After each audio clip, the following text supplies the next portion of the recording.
சத்ராஜித் எனும் மன்னன் சூரியனை குறித்து தவம் இருந்தான்.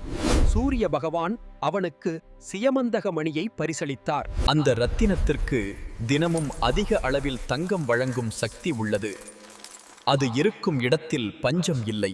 கிருஷ்ணர் அந்த மணியை நாட்டின் பொது நன்மைக்காக மன்னரிடம் கொடுக்க கேட்டார். சத்ராஜித் மறுத்துவிட்டான். சத்ராஜித்தின் தம்பி பிரசேனன் அந்த மணியை அணிந்து வேட்டைக்கு சென்றான். அங்கே ஒரு சிங்கத்தால் கொல்லப்பட்டான். அந்த சிங்கத்தை கொன்ற கரடிகளின் அரசன் ஜாம்பவான் மணியை தன் குகைக்கு கொண்டு சென்று தன் பிள்ளைக்கு விளையாட்டு பொருளாக்கினார். என் சகோதரன் திரும்பி வராததால் சத்ராஜித் கோபமடைந்தான். அவன் கிருஷ்ணரை பழித்து கிருஷ்ணர் நகையை திருடி என் சகோதரனை கொன்றுவிட்டார் என்றான். தன் மீதான பழியை துடைக்க கிருஷ்ணர் குகைக்கு சென்றார். அங்கே ஜாம்பவானுக்கும் கிருஷ்ணருக்கும் 28 நாட்கள் கடும் போர் நடந்தது. ஜாம்பவான் கிருஷ்ணரின் தெய்வீக வடிவத்தை உணர்ந்து ரத்தினத்தையும் தன் மகளையும் வழங்கினார்.